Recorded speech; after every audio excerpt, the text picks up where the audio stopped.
Hi, it's Lee here. A big change in the UK law is coming into force next week. That's the 1st of September 2025. It's called the Failure to Prevent Fraud offence.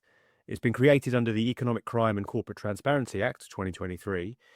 And what's striking to me is just how little commentary or attention this pretty major update has gotten, certainly in all of my usual news feeds, even though it's got some huge implications for leadership.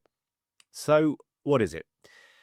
In essence, this new offence means that any large organisations, and the definition of large in this context is those with 250 or more employees, 36 million turnover, or 18 million in assets, so that's any of those, either 250 employees or 36 million turnover or 18 million in assets, any of those organisations will be criminally liable if fraud is committed by any employee or even any associated person that benefits from the organisation.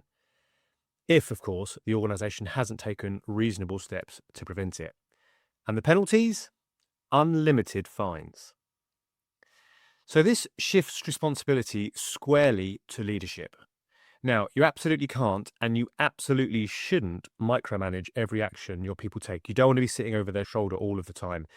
But you will be liable if they commit fraud. So this is about creating cultures and systems where fraud prevention is woven into everyday behaviour.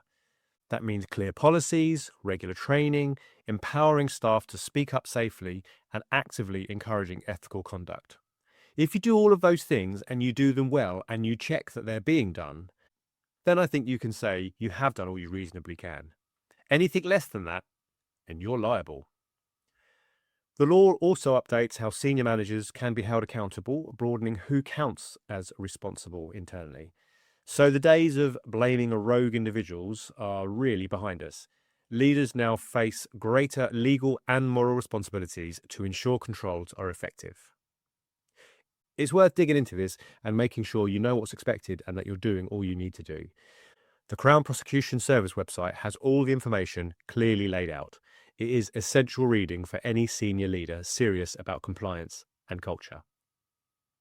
So the bottom line, leadership is about creating environments that make ethical behaviour natural and inevitable, not enforced by fear, but inspired by trust and accountability.